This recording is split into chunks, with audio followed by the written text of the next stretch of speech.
आपके साथ शिप्रण शर्मा और न्यूज रूम लाइव में मेरे साथ है मेरी सहयोगी आशा शर्मा। तो चलिए बड़ी खबर से शुरुआत करेंगे, जहां पर आज संसद सत्र का 5वां दिन है और इस हवाले से क्या कुछ कार्रवाई हो रही है वो भी आपको बताएंगे। आज शीतकालीन सत्र का 5वां दिन है और 4 दिनों में से 40 मिनट जो है ये सदन की कार्रवाई चलती नजर आई। सदन की शुरुआत से पहले कांग्रेस सांसदों ने हंगामा किया और उससे पहले मीटिंग भी हुई। मीटिंग के बाद लोकसभा स्पीकर से मुलाकात की गई और लगातार देखिए आज शीतकालीन सत्र का 5वां दिन है और इससे पहले कांग्रेस पार्टी की एक अहम मीटिंग जिसमें कि मल्लिकार्जुन खड़गे, राहुल गांधी समेत कई आला अधिकारी नेता जो है वो मौजूद। तो बड़ी अपडेट आपके सामने, जहाँ पर संविधान के मुद्दे पर चर्चा की मांग रखी गई है।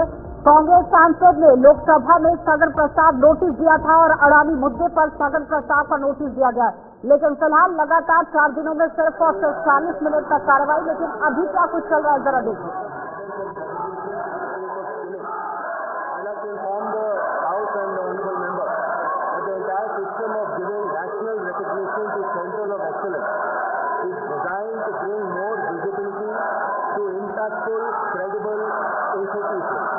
We are providing a national recognition to these institutions. The Ministry of Skill Development and Entrepreneurship issued guidelines with this regard in 2019. A total of 6 COEs have been recognized, given that status by the Ministry. But apart from this, a total of 202 centers of excellence have been established with the help of our sector skill councils. The 36 sector skill councils, as you know, are the principal bodies where we involve industry. In fact, these organizations are led by industry and they work in coordination under the ministry as well. So out of the 202, because the Honorable MP asked me about Andhra Pradesh, a total of 8 centers of excellence have been established in Andhra Pradesh. Thank you.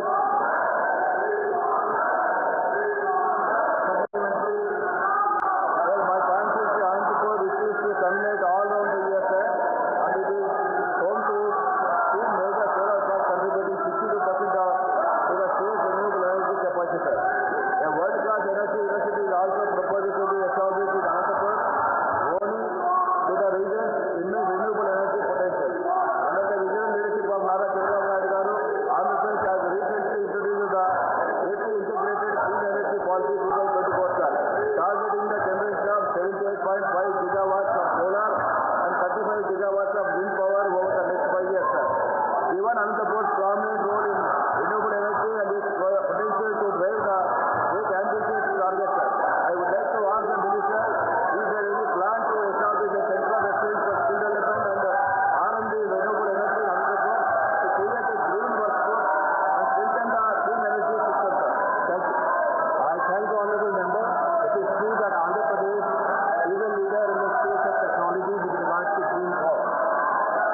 The Honorable MP asked me specifically about the green job sector. I'd like to inform him that out of the 36 sector councils, one of our councils relates specifically to the space of green jobs. And there is a lot of potential. For instance, the PM Surya Ghar Muft Bijli Scheme is targeting 1 lakh jobs. Our ministry is working in coordination with ministry and the state.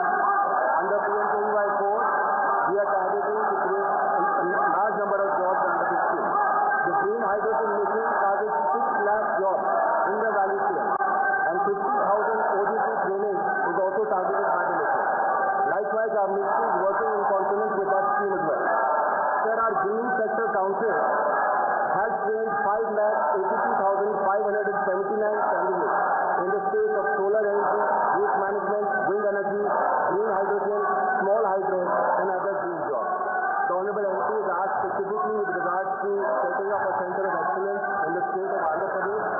I would recommend that the Honorable MP can work with the state government, can identify credible institutions that are active in that space, and can recommend the same to my ministry. We will follow this up.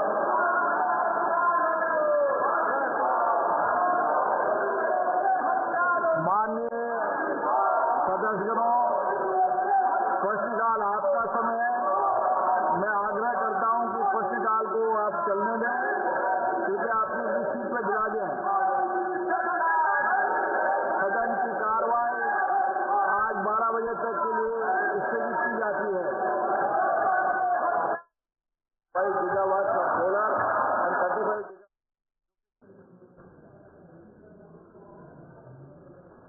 दो तस्वीरें लोकसभा से live आपके सामने और साथ ही साथ राज्यसभा से भी सीधी तस्वीरें आपको साझा कर रहे हैं, जहाँ पर की औसत के तरीके से बात की जाए तो 10-10 मिनट की कार्रवाई जो है वो हर दिन दोनों जो हाउसेस है उसमें देखने को मिली और 5 दिन के इस सत्र में केवल 40 मिनट की कार्रवाई देखने को मिली। तो इन तमाम चीजों से हम अंदाजा लगा सकते हैं कि कहीं ना कहीं लोगों के मुद्दे अधूरे रह रहे हैं। बड़ी खबर, लोकसभा की 12 बजे तक कार्रवाई स्थगित हो चुकी है। अभी तस्वीरें आपको दिखा रहे थे, लेकिन एक बार फिर से ये कार्यवाही जो है वो 12 बजे तक स्थगित कर दी गई है, यानी कि 1 घंटे तक ये कार्रवाई स्थगित की गई है।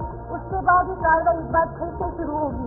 लगातार कार्रवाई स्थगित हो। तो बड़ी अपडेट आपके सामने, जहाँ पर लोकसभा की 12 बजे तक के लिए कार्रवाई को स्थगित कर दिया गया है। इससे पहले आपने देखा कि किस तरह से अपनी बातों को सामने रखा जा रहा था, लेकिन लोकसभा के स्पीकर ओम बिरला की तरफ से प्रश्नकाल को शुरू करने की भी बात कही गई, लेकिन उस बीच में जिस तरह से हंगामा काटने की कोशिश हुई और उसे आप देखिए किस तरह से अब यहाँ पर सत्र को पूरी तरह से स्थगित करना पड़ा है। दोपहर 12 बजे तक का समय रखा गया, जहाँ पर लोकसभा की कार्यवाही को फिलहाल स्थगित कर दिया गया है। और आज जिस तरह से अटकलें लगाई जा रही थी कि पूरा सत्र यहाँ पर हंगामेदार हो सकता है, क्योंकि हर किसी की नजर आज के सत्र पर जरूर टिकी हुई थी, क्योंकि अटकलें ये लगाई जा रही थी कि आज बैंकिंग लॉ जो संशोधन बिल है इस पर चर्चा हो सकती है, इसे पेश किया जा सकता है। लेकिन फिलहाल विपक्ष के हंगामे के बाद एक बार फिर से हंगामे की भेंट ये सत्र आज यहाँ पर चढ़ गया है। लोकसभा की कार्यवाही को एक बार फिर से 12 बजे तक के लिए स्थगित कर दिया गया है। बताते चले कि 5वां दिन है आज लोकसभा सत्र का, लेकिन उस बीच में जिस तरह से बड़ी बातें जरूर सामने रखी गई थी कि यहाँ पर वित्त मंत्री सीतारमण आज लोकसभा में बैंकिंग लॉ संशोधन बिल पेश कर सकती है, लेकिन राज्यसभा और लोकसभा दोनों के अंदर आप देखिए कार्रवाई किस तरह से जारी रही। इससे पहले 12 बजे तक के लिए अब यहाँ पर लोकसभा की कार्यवाही को स्थगित कर दिया गया है। दोनों सदनों की कार्यवाही शुरू होते ही विपक्षी सांसदों ने यहाँ पर हंगामा काटना शुरू कर दिया। लोकसभा की कार्यवाही को 12 बजे तक के लिए यहाँ पर आप देखिए किस तरह से स्थगित किया गया, लेकिन जिस तरह स्पीकर से इंडिया गठबंधन के नेता मिले ये बड़ी बात थी, क्योंकि संसद की कार्यवाही के लगातार सदन पर इंडिया गठबंधन के नेताओं ने स्पीकर से मुलाकात की और मुलाकात के दौरान उन्हें सदन की कार्यवाही चलाने की बात कही, लेकिन साथ ही संविधान पर चर्चा करने की मांग की गई। लेकिन अब आप देखिए संविधान पर चर्चा करने की बात इंडिया गठबंधन की तरफ से, लेकिन फिलहाल विपक्ष के हंगामे के चलते यहाँ पर एक बार फिर से कार्यवाही को स्थगित कर दिया गया। तो सदन को यहाँ पर स्पीकर चलाएं, सांसद गोगोई की तरफ से भी एक बड़ी बात कही गई। यहाँ कांग्रेस सांसद गौरव गोगोई ने कहा कि हम चाहते हैं कि स्पीकर सदन को चलाएं, लेकिन उसके बावजूद भी हंगामा हुआ और अब 12 बजे तक के लिए पूरी कार्रवाई को स्थगित कर दिया गया। इससे पहले आपने देखा कि कांग्रेस पार्टी की तरफ से किस तरह से यहाँ पर बैठक की गई। सदन में अड़ागी मुद्दे को लेकर भी चर्चा करने की मांग उठी थी। विपक्ष के हंगामे के चलते कार्रवाई को स्थगित करना पड़ा।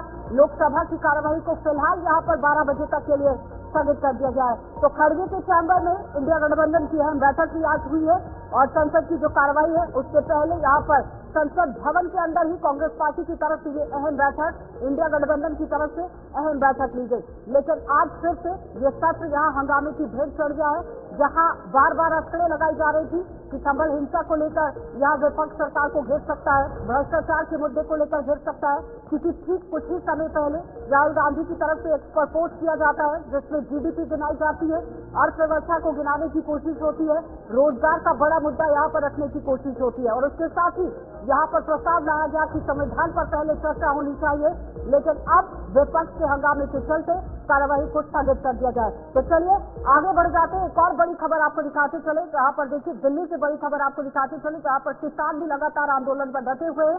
लेकिन इस वक्त की बड़ी अपडेट क्या कुछ है वो देख लीजिए, क्योंकि किसानों का राजधानी दिल्ली चलो का नारा अब फिलहाल किस तरह से रंग ला रहा है। दिल्ली नोएडा बॉर्डर पर भारी जाम की स्थिति यहाँ पर बनी हुई है।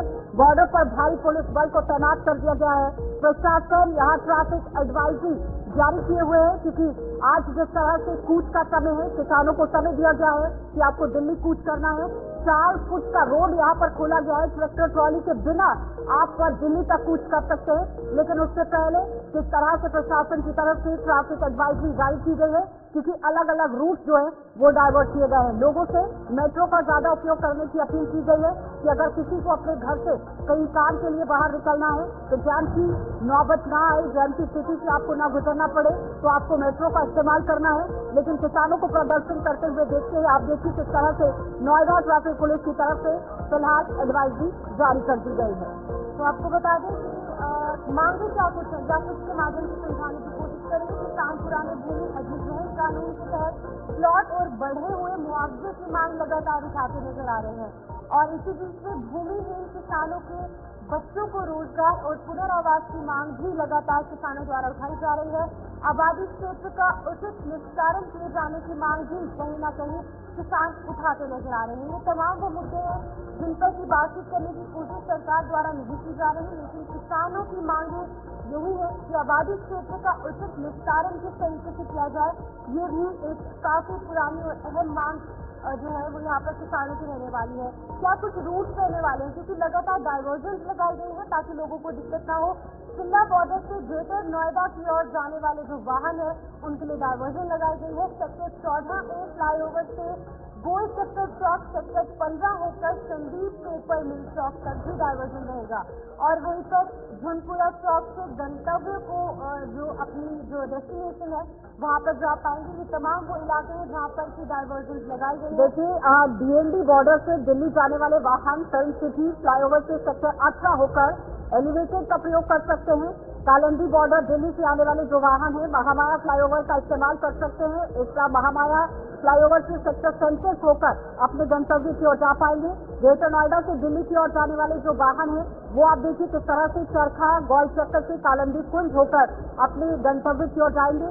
ग्रेटर नोएडा से दिल्ली की ओर जाने वाले जो वाहन है हाजीपुर अंडरपास से कालिंदी कुंज की ओर या सेक्टर 51 से सेक्टर 7 के जो मॉडल टाउन है वहां से होकर अपने गंतव्य की ओर बढ़ेंगे। लेकिन फिलहाल यमुना एक्सप्रेसवे का प्रयोग आप दिल्ली जाने वाले जो यातायात है यहाँ पर जेवर टॉल से खुर्जा की ओर उतरकर जहांगीरपुर होकर ही आप अपने गंतव्य की ओर जा पाएंगे। लेकिन पेरिफेरल जो एक्सप्रेस वे है वहां से उतरकर सिरसा परी चौक होकर दिल्ली जाने वाला जो यातायात है सिरसा पर ना उतरकर दादरी दासना होकर गंतव्य की ओर जा पाएंगे और आपातकालीन वाहनों को डाइवर्जन के तौर पर सुरक्षित गंतव्य की ओर भेजा जाएगा। तो फिलहाल साफ तस्वीरों में आप देखिए किस तरह से जाम की स्थिति ना हो उसके लिए ट्रैफिक एडवाइजरी जारी कर दी गई है। रूट डाइवर्ट कर दिए गए हैं कि किसान अगर दिल्ली बॉर्डर से आप देखिए जिस तरह से यहाँ पर बॉर्डर को खोला गया है 4 फुट का बॉर्डर खोला गया है, लेकिन दिल्ली तक कूच करना है किस तरह के हालात रहेंगे, किस किन रास्तों से जहाँ पर गुजर कर आप देखिए ये किसान निकलने वाले हैं।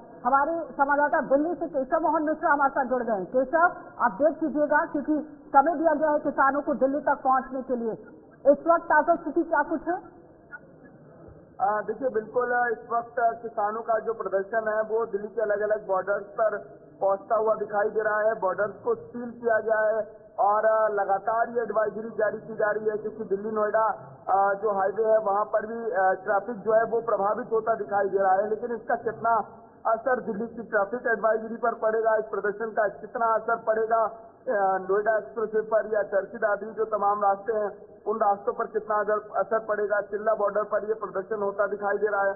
तो अलग अलग जगहों पर इस तरीके का प्रदर्शन जब देखने को मिलेगा तो स्वाभाविक सी बात है कि सरकार की प्रशासन के लिए मुश्किलें बढ़ती हुई जरूर दिखाई देंगी। लेकिन केशव, जिस तरह से एडवाइजरी जारी की गई है, रूट डाइवर्ट किए गए हैं, जाम जैसी स्थिति ना हो उसको लेकर क्या कुछ अपडेट है? सही से चल रहा है सब कुछ? ट्रैफिक को लेकर एडवाइजरी जरूर जारी की गई है, कुछ रास्तों को बंद भी किया गया है, लेकिन प्रशासन लगातार ये अलग अलग जगहों पर दिशा निर्देश दे रहा है कि आप किस रास्तों का चयन करें, किस रास्तों से निकले, कहाँ रास्ते बंद होने की संभावनाएं हैं। तो इन तमाम चीजों को लेकर लगातार प्रशासन कोशिश कर रहा है कि लोगों को यातायात में समस्याओं का सामना न करना पड़े। लेकिन केशव, एक खबर ये भी है कि जो दिल्ली में विरोध प्रदर्शन देखने को मिल रहा है किसानों का, उनकी सभी व्यवस्थाएं जो है वो हरियाणा के किसान करने वाले हैं। कितनी सच्चाई इस बात में? देखिए बिल्कुल देश भर के किसान भूमि अधिग्रहण जैसे तमाम मुद्दों पर एक है और यही बड़ी बात है कि चाहे पंजाब के किसान हो, हरियाणा के किसान हो, यूपी के किसान हो, वो एक साथ होकर आंदोलन करते दिखाई देते हैं। इससे पहले हमने तीनों कृषि कानूनों को लेकर प्रदर्शन देखा था कि कैसे जो तमाम किसान हैं एक साथ दिल्ली के तमाम बॉर्डर्स पर बैठे थे और सरकार के लिए मुसीबत खड़ी की थी। और आज फिर ऐसी तस्वीर बनती दिखाई दे रही है जब लगातार किसान दिल्ली की तरफ कूच कर रहे हैं। और गौतम बुद्ध नगर के अंदर जो दिल्ली से जुड़ने वाले सभी रास्ते हैं वहाँ पर किस तरह के हालात हैं? क्योंकि ट्रैक्टर ट्रॉली लेकर इजाजत जरूर दी गई है कि आप पहुँच सकते हैं, 12 बजे तक के लिए आपको मार्च शुरू करना था। अभी क्या अपडेट है ताजा वहाँ पर? देखिए बिल्कुल अलग अलग बॉर्डर्स पर अभी जो स्थिति है वो यही है कि कुछ बॉर्डर्स को जाम किया गया है और कुछ बॉर्डर पर प्रशासन की तरफ से सील लगाया गया है, यानी कि अगर हम दिल्ली नोएडा बॉर्डर की बात करें तो वहां पर भी भारी तादाद में सुरक्षा बल मौजूद है। चिल्ला बॉर्डर की स्थिति है। हरियाणा से जो रास्ते दिल्ली की तरफ आ रहे हैं उन रास्तों पर भी लगातार ट्रैफिक एडवाइजरी जारी की जा रही है। प्रशासन को मुस्तैद किया गया है। लगातार प्रशासन की यही कोशिश है कि जब किसानों का प्रदर्शन लगातार दिल्ली की तरफ कूच कर रहा है तो ऐसे में दिल्ली में यातायात के लेकर ट्रैफिक एडवाइजरी न प्रभावित हो, जिसको लेकर प्रशासन लगातार कोशिश कर रहा है। केशव, एक और आपसे सवाल जानना चाहूंगी, रणनीति की अगर हम बात करें किस तरह की सरकार की भी और किसानों की भी, क्योंकि किसान अपनी मांगों पर अड़े हुए हैं, क्या सहमति बन पाएगी? अब आगे की क्या रणनीति रहने वाली है? लगातार किसानों की कई ऐसी मांगे हैं जिनको लेकर किसान लगातार प्रदर्शन कर रहे हैं। अब इन मांगों को लेकर उन्होंने सरकार से कहा है, अल्टीमेटम भी दिया है कि अगर सरकार नहीं मानती है तो फिर से दिल्ली में एक बड़ा प्रदर्शन हो सकता है। अब देखते हैं कि इसका कितना असर रहेगा और सरकार और किसानों का समन्वय बनेगा या नहीं बनेगा या ये प्रदर्शन और ज्यादा उग्र होगा, इस पर सबकी निगाहें बनी हुई। अच्छा, ये अपडेट कीजिए कि किसान वहाँ पर रुकने वाले हैं या फिर कहाँ पर व्यवस्था पूरी तरह से की गई है सरकार की तरफ से? देखिए, अभी इसको लेकर कुछ कहना बहुत जल्दबाजी है आशा। अभी तमाम चीजें सुनिश्चित हो रही हैं। किसानों की आगे की रणनीति क्या है, जब इसकी कोई प्रेस कॉन्फ्रेंस होगी या किसानों के कोई बड़े नेता मीडिया के सामने इंटरेक्शन करेंगे तभी तमाम चीजों पर बोलना संभव हो सकता है। पहले भी काफी सारे प्रोटेस्ट हमने देखे हैं और ये प्रोटेस्ट काफी विकराल रूप ले लेते हैं। पत्थरबाजी वहाँ पर हो जाती है, टीयर गैस से गोले पुलिस द्वारा, प्रशासन द्वारा फेंके जाते हैं। इस बार इस तरीके की कोई सिचुएशन क्रिएट ना हो, किस तरीके की कार्य प्रशासन द्वारा की गई? देखिए, जब किसानों का प्रदर्शन होता है तो उनको रोकना मुश्किल होता है और देश में प्रदर्शन करने की आजादी सबको है। अगर दिल्ली में किसान कूच करेंगे तो प्रशासन हर संभव कोशिश करेगा कि किसान बैठे ना, अड़े ना। अगर किसान अड़ेंगे तो उनको हटाना प्रशासन के लिए एक बड़ी चुनौती होगी। ठीक है केशव, बहुत बहुत शुक्रिया तमाम जानकारी देने के लिए। यहाँ पर केशव मोहन मिश्रा लगातार अपडेट कर रहे थे किस तरीके से दिल्ली में किसानों द्वारा आंदोलन किया जाएगा और 7 ऐसी मांगे हैं जिन पर कि किसान अड़ चुके हैं, लेकिन वहीं पर दूसरी तरफ सरकार भी मूक दर्शक बनी देख रही है और सरकार भी अपनी इन मांगों को पूरी न करने के लिए कहीं न कहीं प्रतिबद्ध अड़ी हुई है। इसी बीच आगे बढ़ जाएंगे, बात अब उत्तर प्रदेश की होगी क्योंकि योगी सरकार जो है वो लगातार यूपी में उन्होंने 76 जिले जो है वो बनाए हैं। नए जिले में 30 तहसीलों के लगभग 70 से अधिक जो गाँव हैं वो यहाँ पर रखे गए। तो फिलहाल बड़ी अपडेट आपके सामने, जहाँ पर महाकुंभ मेला नाम से नए जिले की अधिसूचना जारी कर दी गई है। महामेला यहाँ पर आप देखिए किस तरह से होगा। नए जिले का नाम यहाँ महाकुंभ मेला रखा गया है। योगी सरकार ने यूपी में 76वां जिला बना दिया है। नए जिले में 3 तहसीलों के 67 गांव शामिल किए गए हैं और नए जिले की अधिसूचना जारी होने के बाद जिले के डीएम सभी श्रेणियों के यहाँ मुकदमों में कलेक्टर के समस्त अधिकारों का उपयोग करेंगे। नए जिले में 3 तहसीलों के 67 गांव यहाँ शामिल किए गए। बताते चले कि उत्तर प्रदेश में जिलों की संख्या बढ़ गई है। अब कुल 76 जनपद होंगे। अभी तक 75 जिले ही हुआ करते थे, लेकिन महाकुंभ मेला को यहाँ जनपद बनाया गया है। तो महाकुंभ मेला जनपद में 4 तहसील और 67 गांव, लेकिन अपडेट आप देखिए 3 यहाँ पर तहसील और 67 गांव इसमें शामिल किए गए हैं।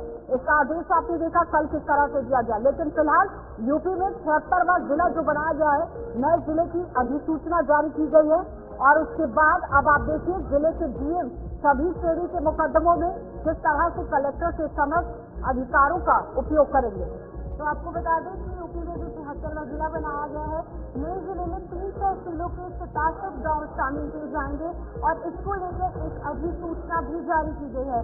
प्रयागराज महाकुंभ के आयोजन के लिए मेला क्षेत्र को एक नया जिला घोषित कर दिया गया है और पहले यहाँ पर 75 डिस्ट्रिक्ट हुआ करती थी, लेकिन अब 76 होने वाली है। नए जिले का नाम महाकुंभ मेला रखा गया है, जिसको लेकर कि प्रशासन द्वारा तमाम व्यवस्थाएं की गई है। उत्तर प्रदेश में जिलों की संख्या अब बढ़ चुकी है, तो 75 से 76 यहाँ पर जिलों की संख्या जो है वो हो गई है। महाकुंभ मेला जिले के कलेक्टर और यहाँ पर जो मेला अधिकारी है विजय किरण आनंद, उन्होंने अपनी पूरी जानकारी सामने रखी है कि किस तरह से काम आने वाले समय में वो करने वाले हैं, क्योंकि महाकुंभ मेला जिला बन गया है।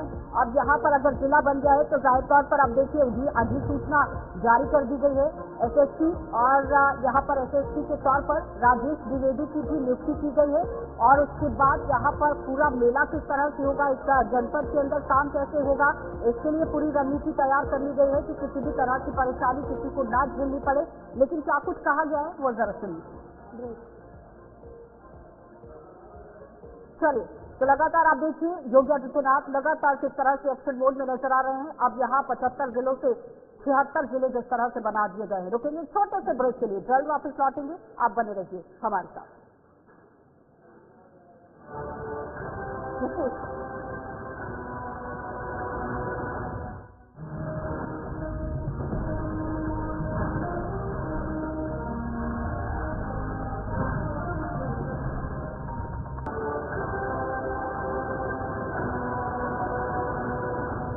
चलिए ब्रेक के बाद एक बार फिर आपका स्वागत है। बड़ी खबर के साथ ही शुरुआत करेंगे, सीधा आपको संभल लिए चलते हैं जहां पर आप देखिए इस वक्त की ताजा स्थिति क्या है। क्योंकि संभल हिंसा पर सियासी घमासान लगातार जारी हो चुका है।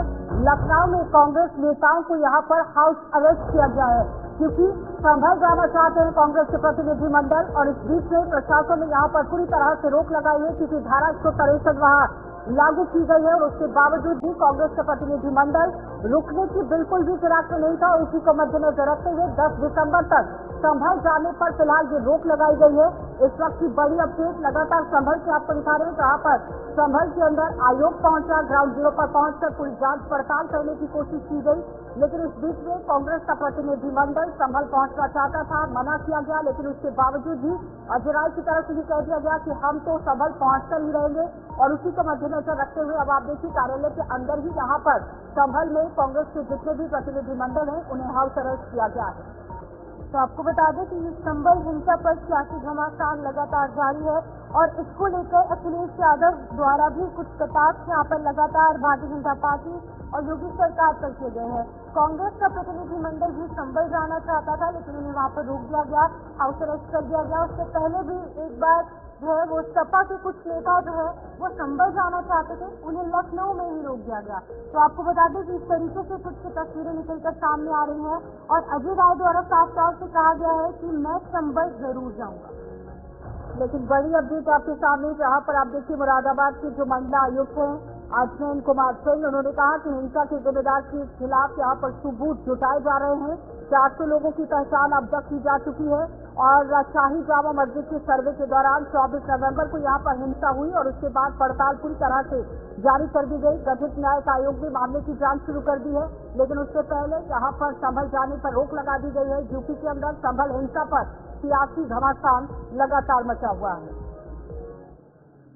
जाने का इतनी बड़ी घटना संभल में हुई है जहाँ पे 5 लोग जो है वो गोली लग गई है, उनकी मृत्यु हुई और लगभग 30 पुलिसकर्मी इसमें घायल हुए। ये सामान्य घटना नहीं, बहुत बड़ी घटना। और एक प्रतिनिधिमंडल कांग्रेस का हमारे प्रदेश अध्यक्ष अजय राय जी की अध्यक्षता में हम लोग जाना चाहते थे, फैक्ट फाइंडिंग के लिए जाना चाहते थे, शांति की अपील करने जाना चाहते थे।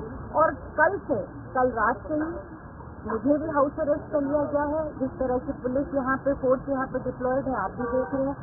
प्रदेश अध्यक्ष जी को भी रोका जा रहा है, हमारे अन्य नेताओं को रोका जा रहा है और इसलिए अराजकता है पूरी तरह से सरकार की। सरकार अपनी नाकामी छिपाने के लिए वहाँ पे 163 का हवाला देकर के हमें लखनऊ से वहाँ तक नहीं जाने दिया जा रहा है। 163 संभल में लागू है, लखनऊ में नहीं है। पर इस निषेधाज्ञा का आह्वान इन्होंने किया है और इस वजह से हमें अपने घर से नहीं निकलने दिया जा रहा है। तो पूरी तरह से गुंडागर्दी है। तो चलिए इस खबर पर अपडेट करने के लिए हमारे संवाददाता रजा अब्बास ज्वाइन कर चुके हैं। रजा, बताइएगा क्या कुछ अपडेट है जहाँ पर लगातार सियासी घमासान देखने को मिल रहा है। संभल में 24 नवंबर को हिंसा होती है, 5 लोग अपनी जान गंवा बैठते हैं, लेकिन इसी बीच में सियासी घमासान देखने को मिल रहा है, सियासत की रोटियां सेकी जा रही है। इस वक्त हम लोग कांग्रेस कार्यालय की बिल्कुल बाहर बातें करते हैं कि पुलिस पर यहाँ पे आप देख सकते हैं इस वक्त अजय राय वो अंदर है, तो रात यहाँ पर भी उन्होंने अपना करता तमाम नेता इस वक्त कार्यालय के अंदर है और बाहर पुलिस बल तैनात ध्यान नहीं दे रहा है। कांग्रेस कार्यालय अध्यक्ष को फोन किया है और अध्यक्ष आपको वहां नहीं जाएंगे क्योंकि खराब हो सकता है। आप देख सकते हैं यहाँ पे डीसीपी एडीसीपी सर्कल मौजूद है, सेक्टर लेवल मौजूद है, चारों तरफ पुलिस बल है और यहाँ की टारगेटिंग करनी गई है कि कोई भी बाहर कार्यालय से ना आए ताकि कहीं किसी भी कीमत पे कांग्रेस प्रतिनिधि मंडल को संभल जाने से रोका जाए। ठीक है रजा, अजय राय के अलावा और कौन कौन लोग वहां पर पहुंचे हुए हैं, क्योंकि 20 लोगों का प्रतिनिधि मंडल था जो संभल पहुंचना चाहता था। देखिए जितने भी प्रतिनिधि मंडल में शामिल नाम है वो जाने के प्रयास में थे, खासतौर से जितने भी वरिष्ठ कांग्रेसी नेता उत्तर प्रदेश के लोकसभा कार्यालय में मौजूद है और यहाँ भी कल कदम दूर से आराधना मिश्रा जो विधायकी मंडल की नेता है उत्तर प्रदेश विधानसभा में कांग्रेस की तरफ से, वो उनको अपने घर में अरेस्ट कर लिया गया है। सुबह सुबह हमारे चैनल पे एक्सक्लूसिव दिखाया गया होगा, उनकी क्लिप्स मौजूद थी, उनके विजुअल मौजूद थे, हम लोग वहाँ पे मौजूद थे। किस तरह से पुलिस ने उनको रोका, क्योंकि वो बहुत ही अर्ली इन द मॉर्निंग वहाँ से प्रस्थान कर रही थी। आगे चल के वहाँ पे जितनी भी पुलिसकर्मी थे उन्होंने आराधना मिश्रा को रोका, उनकी बातचीत हुई और भी आप चैनल में आप देख ही रहे थे कि आराधना मिश्रा क्या कह रही थी। उनको इस वक्त हाउस अरेस्ट किया हुआ है, इसी के पीछे ही कार्यालय के आगे चंद कदम दूर उनका जो है निवास है। रजा, जरा ये बताइए, जिस तरह से धारा 163 वहाँ पर लागू की गई है, जिसे पुरानी भाषा में बात करें तो धारा 144 कहा जाता था, लेकिन उसके बावजूद भी अगर इतनी तादाद के लोग पहुंच जाते हैं तो सियासत कितनी जायज है ऐसे मुद्दों को लेकर, ये बड़ा सवाल है, क्योंकि 4 से ज्यादा लोग इकट्ठे नहीं हो सकते हैं और इतनी तादाद में लोग पहुंच जाते हैं। बहुत मुनासिब सवाल आपने पूछा है। भारतीय जनता पार्टी के बहुत से नेताओं से हमने बात की तो भाई सुबह तो वो ये कहते हुए नजर आए कि झांसी में जब छोटे बच्चों झुलस रहे थे, आग लग गई थी हॉस्पिटल में, तो उस वक्त चलिए तो फिलहाल साफ तस्वीरें आप देख रहे हैं। तकनीकी खराबी की वजह से रजा की आवाज हमारे तक नहीं पहुंच पा रही है, लेकिन अजय राय के घर के बाहर की तस्वीरें आप देख रहे हैं जहां पर भारी पुलिस बल तैनात किया गया है और कांग्रेस पार्टी के जो प्रतिनिधि मंडल लोग यहाँ पर पहुंचे हुए हैं वो संभल जाना चाहते हैं, लेकिन फिलहाल उन्हें यहाँ पर रोका गया है, हाउस अरेस्ट किया गया है। तो जाहिर तौर पर लगातार अपनी बात को सामने रखने की भी कोशिश हो रही है, लेकिन इस बीच में सवाल यहाँ पर ये बन जाता है कि आखिर सियासत कितनी इस मुद्दे पर जायज है। समाजवादी पार्टी की तरफ से भी बयानबाजी की गई कि जाने नहीं दिया जा रहा है, रोका जा रहा है, परिजनों से मिलना चाहते हैं जिन लोगों की मौत हुई है, लेकिन उसके बावजूद भी कांग्रेस पार्टी का प्रतिनिधि मंडल वहां पर पहुंचता है। धारा 163 लगाई गई है, उसके बावजूद भी 4 से ज्यादा लोग वहां पर इकट्ठे इस वक्त होते हैं। तो कई तरह के सवाल जरूर उठते हैं, क्योंकि आयोग गठित किया गया है, आयोग की टीम वहां पर पहुंची है, मस्जिद के अंदर 15 से 20 मिनट का समय निकाला गया और बातचीत करने की कोशिश की गई, प्रतिनिधियों के साथ बातचीत करने की कोशिश हुई, उसके बाद साक्ष्य जुटाने की कोशिश हुई, लेकिन इस तरह के जो सवाल है, रजा आवाज आ रही है क्या?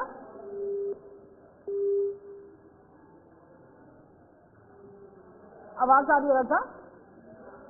तो साफ तस्वीरें आप संभल से देख रहे हैं। देखिए जिस तरह से महिला पुलिस बल भी वहां पर तैनात किया गया है कि अगर किसी भी तरह की कोई यहाँ पर शरारती तत्वों की तरफ से माहौल को बिगाड़ने की कोशिश होती है तो उस पर भी किस तरह से कार्रवाई यहाँ पर हो सकती है। प्रशासन की तरफ से पूरी मुस्तैदी बरती गई है, क्योंकि संभल मामला जब सुप्रीम कोर्ट के अंदर ये लोग पहुंचे थे लेकर, वहां से हाईकोर्ट जाने की बात कही गई और उसके बाद सुप्रीम कोर्ट की तरफ से एक बात जरूर कही गई कि प्रशासन को और सरकार को ये सुनिश्चित करना बहुत जरूरी रहेगा कि सुरक्षा व्यवस्था के साथ चूक नहीं होनी चाहिए, आम जनजीवन पूरी तरह से पटरी पर वहां लौटना चाहिए। तो साफ तस्वीरें आपके सामने, जहां पर अजय राय के घर के बाहर भारी पुलिस बल को तैनात कर दिया गया है, हाउस अरेस्ट यहाँ पर प्रतिनिधि मंडल को किया गया है, क्योंकि संभल के अंदर इस वक्त आप देखिए शांति बहाली के लिए प्रशासन और सरकार की तरफ से कदम उठाए जा रहे हैं। एक एक करके पूरी स्थिति पर किस तरह से नियंत्रण पाया जाए इसके लिए कदम उठाए गए हैं, लेकिन फिलहाल सियासत रुकती हुई नजर नहीं आ रही है। कांग्रेस पार्टी की तरफ से भी पहुंचने की बात कही गई और उससे पहले समाजवादी पार्टी की तरफ से भी बड़ी बातें कही गई थी। तो अब कांग्रेस पार्टी का जो प्रतिनिधि मंडल है वो देखिए किस तरह से। चलिए आगे बढ़ जाते हैं, एक और बड़ी खबर से आपको रूबरू करवाते चले, जहां पर आप देखिए किस तरह से एक और बड़ी खबर, यहाँ प्रयागराज इलाहाबाद हाईकोर्ट से जुड़ी खबर आपको दिखाएंगे, क्योंकि इस वक्त ज्ञानव्यापी के जो वजूखाना परिसर है एएसआई सर्वे की मांग का मामला ये पूरी तरह से आप देखिए किस तरह से तूल पकड़ता नजर आ रहा है। 2 बजे से किस तरह से यहाँ पर आप देखिए सुनवाई होनी थी, लेकिन फिलहाल 2 बजे से जस्टिस रोहित रंजन की सिंगल बेंच में सुनवाई हुई है। वजूखाने के आसपास के एरिया पर एएसआई के जरिए ये सर्वे की मांग हुई और वाराणसी की निचली अदालत इस मांग को खारिज कर चुकी है। तो राखी सिंह ने निचली अदालत के फैसले के खिलाफ अपनी याचिका भी दे दी है। लेकिन उसके साथ साथ बताते चले कि वाराणसी के विवादित ज्ञानव्यापी परिसर में से जो वजूखाना है उसके वैज्ञानिक सर्वेक्षण कराए जाने की मांग को लेकर दाखिल याचिका पर इलाहाबाद हाईकोर्ट है 2 दिसंबर 2024 यानी कि आज का दिन दोपहर 2 बजे सुनवाई यहाँ पर होनी है, जो लगातार चल भी रही है। तो यहाँ आप देखिए किस तरह से एएसआई और जो आर्कोलॉजिकल सर्वे ऑफ इंडिया है सर्वेक्षण करे जाने की मांग की गई थी, लेकिन मुस्लिम पक्ष के जो वजूखाने का सर्वेक्षण है एएसआई से कराए जाने का विरोध लगातार कर रहा है। मुस्लिम पक्ष की तरफ से दलील दी गई है कि सुप्रीम कोर्ट ने इस पर रोक लगा रखी है। तो याचिका में वजूखाने के सर्वेक्षण को जो विवादित परिसर है उसका रिलीजियस कैरेक्टर निर्धारित करने के लिए बेहद जरूरी इसे बताया गया है। तो यहाँ आपको बताते चले कि शिवलिंग को छोड़कर वजूखाने के अंदर बाकी हिस्से को भी सर्वेक्षण कराया जाना चाहिए, इस तरह से याचिकाओं में बातें रखी गई। लेकिन फिलहाल वजूखाने के बाकी हिस्से का सर्वेक्षण कराए जाने की मांगे रखी गई है। तो अब यहाँ पर देखिए दलील ये दी गई है कि हाईकोर्ट ने पिछले साल शिवलिंग की जो कार्बन रेटिंग है उसका आदेश दिया था, जिस पर सुप्रीम कोर्ट ने रोक लगा दी और उस याचिका में शिवलिंग का सर्वेक्षण कराए जाने की मांग की गई थी।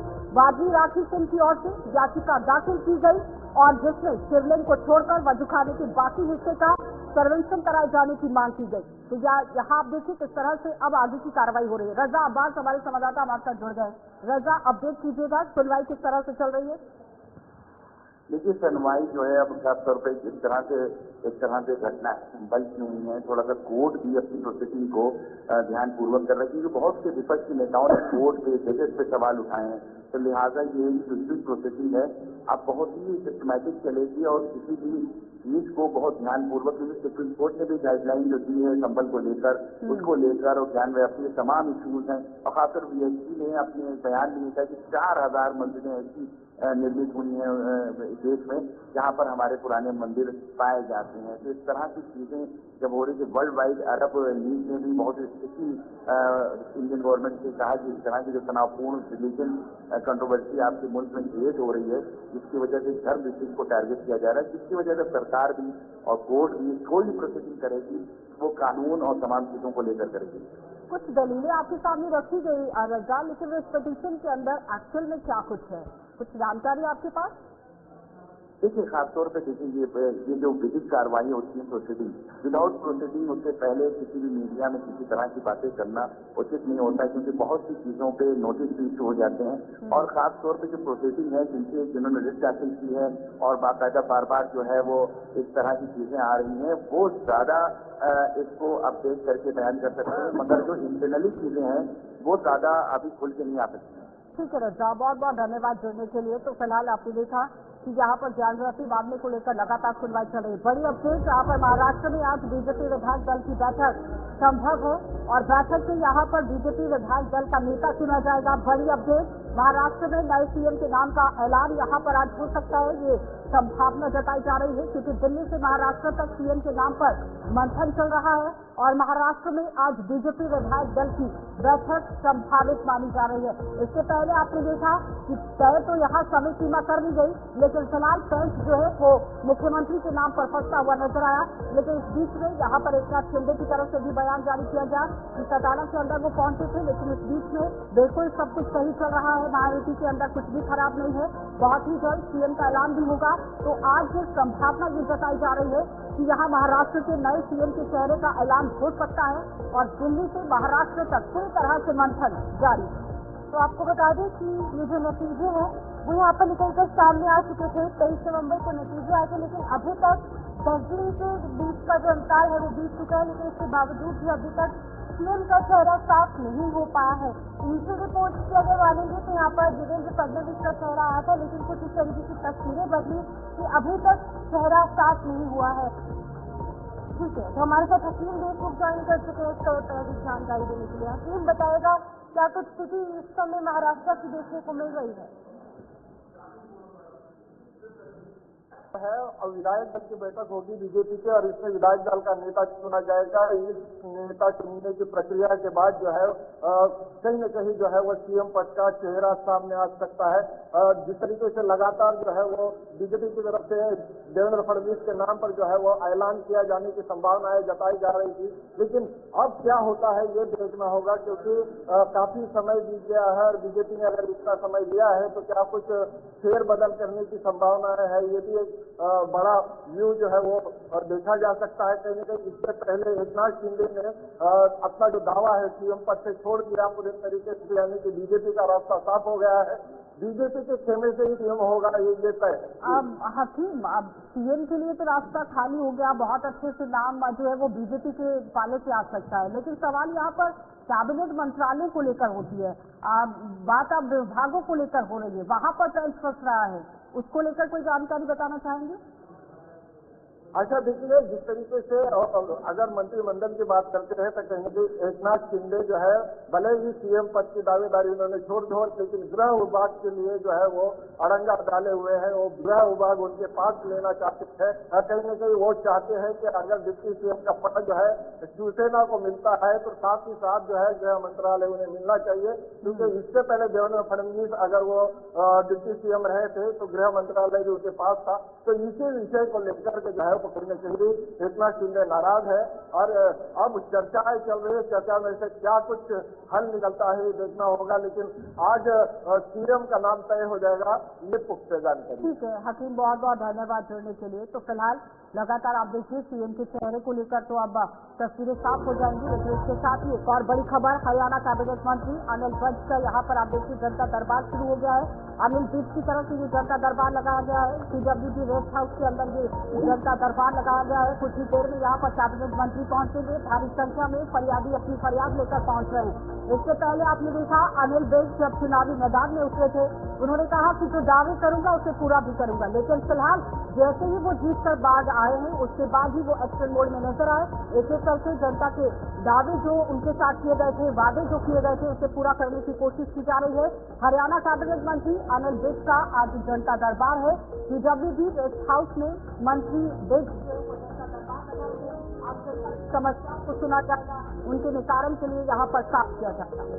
आपको बता दें कि भारी संख्या में फरियादी भी अपनी फरियाद लेकर वहाँ पर पहुंचे हैं और कुछ ही देर में अनिल विज जो है वो वहाँ पर पहुंचेंगे और लोगों से सीधे तौर पर वार्तालाप की जाएगी। CWD रेस्ट हाउस में ये जो जनता दरबार है वो लगाया जाएगा और सभी विभागों के अधिकारी भी वहाँ पर मौजूद रहेंगे और जो लोगों की समस्याएं हैं, जो मुश्किलें पेश आ रही है, उनका निस्तारण करने का काम कहीं ना कहीं अनिल विज करने वाले। जिस तरीके से सुनील सहयोगी आशा ने बताया कि जब वो चुनावी मैदान में उतरे थे, तमाम वादे उन्होंने लोगों से किए थे, दावे ठोके थे, लेकिन अब इन वादों और इन दावों को पूरा करने का काम भी कैबिनेट मंत्री अनिल विज कर रहे हैं और सीधे तौर पर उन्होंने फरियादों की फरियाद सुनने के लिए जनता दरबार का आयोजन कर दिया है और इस जनता दरबार में कुछ ही देर में अनिल विज पहुंचने वाले हैं और लोगों से बातचीत करने का काम किया जाएगा। कुछ लोगों की जो समस्या है उनका मौके पर हल होगा और इसी खबर जहाँ पर सेंगल तूफान ने तबाही मचा ली है। कर्नाटक, केरल और तेलंगाना में भारी बारिश से यहाँ पर देखिए किस तरह से हो रही है।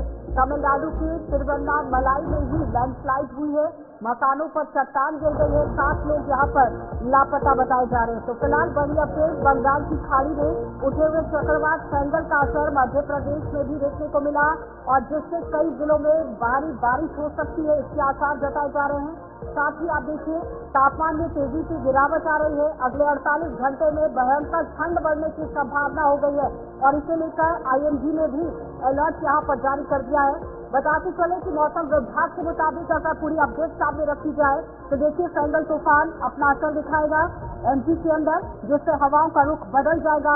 चक्रवाती तूफान की वजह से छिंदवाड़ा, सिवनी, बैतूल में हल्की बारिश होने की संभावना है, आसार नजर आ रहे हैं, जबकि ग्वालियर, चंबल, उज्जैन में बर्फीली हवाएं यहाँ पर चलेंगी।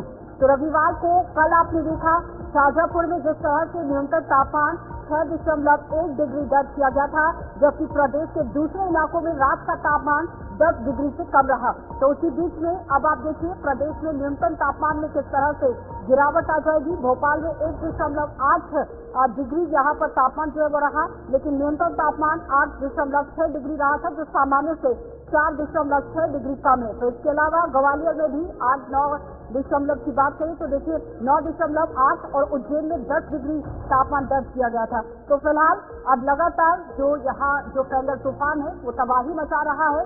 एक एक करके यहाँ पर जो राज्य हैं वो इसकी चपेट में आ रहे हैं। कर्नाटक, केरल और तेलंगाना के अंदर भी भारी बारिश हो रही है।